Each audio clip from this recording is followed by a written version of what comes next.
對石仔有啲咩嘢印象啊？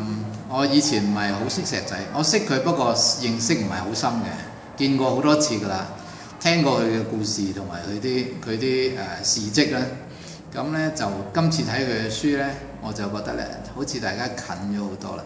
因為佢書裏面所講嘅咧，就係我哋好相信、好認同嘅價值嚟嘅。咁而所謂我哋咧就係 CCN 啊，小組教會網絡。我哋搞呢個運動搞咗20年啦，係好相信佢認同蛇仔所講，而且我哋用咗好多功夫，好努力嘗試去推動、去分享咁樣嘅價值。咁但係咧嗰個路係好長，係好唔容易嘅。咁所以睇見石仔呢本書，我就覺得好興奮。終於咧就多一啲工具，亦都有石仔咁知名度咁高嘅人咧，佢嘅分享嚟到鼓勵我哋，肯定我哋所相信㗎啦。咁就當然更加重要係石仔 quote 咗好多聖經嘅支持啦，同埋有好多statistics 啦，呢啲都係好多係豐富我從唔同嘅角度去肯定同埋去推廣我所相信嘅嘢啦。喺我嘅世界裏面咧，石仔其實係好出名嘅，我仰慕佢好耐㗎啦。因為咧，我有喺沙田堂講道嘅，青少年崇拜啦，咁就講咗好多年㗎啦。我睇住沙田堂由可能係100人左右嘅青年人嘅崇拜啦，而家去到幾百人啦，我就覺得係好突出嘅一個發展嚟嘅，喺香港嚟講。咁我周圍問人點解會咁樣啦，好多人都話俾我哋知咧，係石仔係其中一個主要嘅原因嚟嘅。咁佢係教書嘅時候咧，帶咗好多學生翻嚟啦，可能大概係咁樣 background。咁我好佩服佢，因為佢係好實幹喺前線，係訓練門徒，而做到咁上下，佢又走咗去宣教喎。咁呢個係另一樣吸引我嘅地方咧，即係我覺得佢唔係出身傳道人啊，或者受神學訓練，而佢係有一個好強嘅負擔、熱誠，就係膽粗粗咁就係去一路做一路試，然之後佢會知道應該讀啲乜嘢。咁所以我覺得佢係一個好實幹型嘅人啦。佢係成為好多人嘅鼓勵咧，就係一個普通嘅人咧。就算你喺學校做一個老師，你其實可以做到好多係對天國好有貢獻嘅嘢啦。咁所以我係好仰慕呢個石仔嘅。還我教會所指出嘅問題同我當今見到嘅教會嘅問題有冇啲咩相同同埋唔相同嘅地方？我覺得其中一個好重要嘅核心佢帶出嘅咧，就係講神用普通人，但係呢個時代嘅教會係唔相信普通人嘅，反而咧我哋係相信專家。特別係受過某一啲訓練嘅人，我哋就覺得佢係qualify 啊。咁我舉一個例，我識得有一啲牧養上好出色嘅人，可能佢只係做緊一個普通嘅工作，所謂喺出邊做嘢嘅，佢唔係教會嘅 full time 同工，但係佢嘅牧養咧係好有果效啦，好有心啦。我又見過太多受過正統訓練嘅傳道人咧，佢係唔識牧養，冇心牧養，唔想學牧養，但係佢係專心研究聖經講道，而有時講嘅道甚至係同現實生活係距離好遠嘅。不過咧，我哋唔會相信嗰啲冇受過所謂正統訓練嘅人，我哋唔會俾佢哋有多啲嘅機會做教導啊，或者係honor 佢哋嘅貢獻。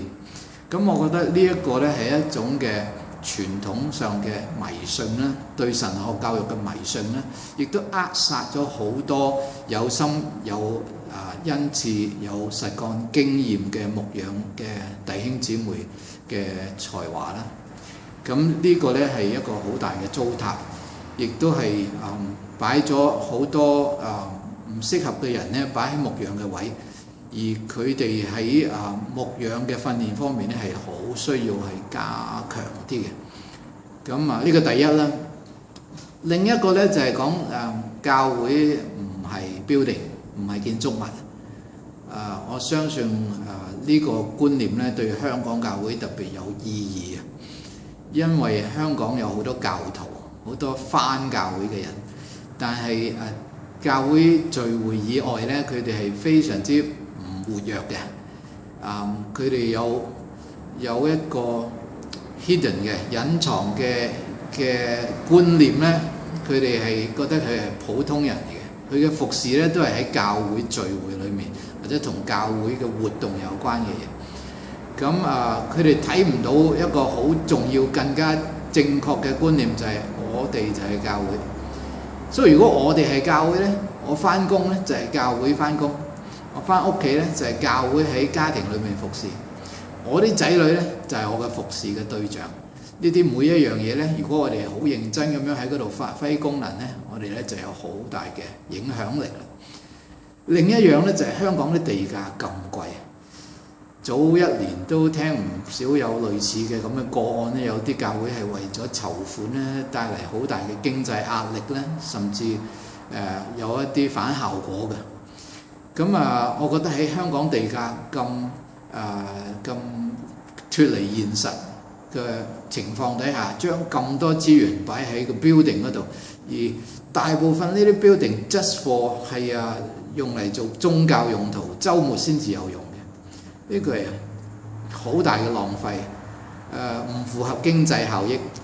所以呢啲嘅資源如果擺翻喺其他嘅事情上邊，可能做訓練啊，可能係媒體嘅製作啊，甚至宣教，咁就個功效就大好多啦。還我教會本書裏面提出4個原則，我最中意邊個呢？我最中意第5章講到教會最重要係愛。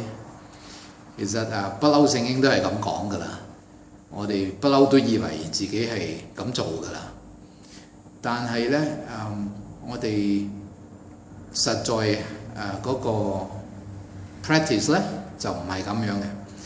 教會呢其實係好知識型嘅，今日嘅教會好知識型，好強調你知幾多，你聽到幾多，又亦都冇乜好多跟進守望門訓嘅做個 practice。例如大部分人返教會完咗崇拜呢，佢聽完一篇道呢，跟住佢就返去自己行到幾多呢？其實冇乜人知嘅。佢面對咩挑戰呢？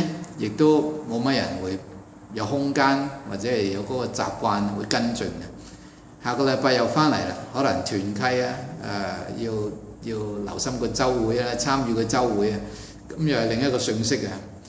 禮拜日啦，又另一個訊息。我哋唔好講愛啦，係根本冇空間去行愛嘅。我哋都係各自修行嘅咁嘅信仰生活習慣。咁就有心嘅人，佢自己俾心機發揮，咁佢可能有多啲成長啦。咁呢個嘅文化呢，係嗰個實況啊。咁實在愛呢，係反而係好需要時間嘅。你冇時間呢，冇得去愛嘅。弟兄姊妹之間要學愛啦，牧養上面要用愛心啦，關心新朋友要用愛啦。但係我哋都唔係好多呢啲訓練。例如我講傳福音呢，我哋通常用咩方式傳福音呢？我哋會做個人報道啊，或者報道會啦。當呢啲時候嚟到嘅時候呢，我哋就要講一個消息俾人聽啦。問下人今晚如果你死咗，你會知唔知道你去到天父嗰度啦？呢啲都係知識嚟嘅，都係資料嚟嘅。我哋多數從呢個角度入手，去一個報道會聽一個人棟篤笑或者講福音，都係一啲資料嚟嘅。我哋冇經驗嘅，冇咩幾多空間去俾人去經驗個信仰嘅。咁而呢啲呢，係成為咗我哋報道嘅主要嘅策略嚟嘅。所以好多時候人其實佢唔係對信仰有抗拒，而係佢好想感受一下，佢先至考慮。咁但係我哋個習慣呢，就係俾資料佢，然之後呢，我哋就期待佢舉手決志信耶穌啦。所以呢個都係好值得反省嘅。咁喺牧養嘅訓練裏面呢，我哋都係讀完一個學位，我哋呢就對聖經有一定嘅了解啦。但係去到做傳道人、做牧養嘅時候呢，我哋就發現呢，我哋其實唔係好識愛人嘅，又或者我哋愛人呢嗰個經驗啊、能力啊，都係好有限嘅，因為我哋唔係有咁嘅訓練出身嘅，所以我覺得呢，呢個唔係單單係為咗教會增長或者建立教會，我覺得呢個其實係教會嘅本質嚟嘅。由頭到尾聖經都係好強調愛嘅，最終對神嘅愛係透過對人嘅愛去表達出嚟。所以如果我哋唔多去實踐對人嘅愛，我哋淨係講好多、唱好多歌，或者係奉獻好多俾神呢，嗰個反而係本末倒置啦。我會鼓勵乜嘢人睇呢本書呢？首先我諗到呢，我覺得呢，傳道人、牧師呢需要睇呢本書，因為呢本書將教會嘅本質呢係好清楚咁樣去介紹出嚟，而衝擊緊我哋好多嘅教會觀，我哋對教會生活、對牧養嘅形態嘅理解嘅。咁而呢啲牧者呢，就係最影響教會嘅路線啊、策略啊、文化價值嘅人啊。咁所以我好推薦作為牧養嘅人要睇呢本書。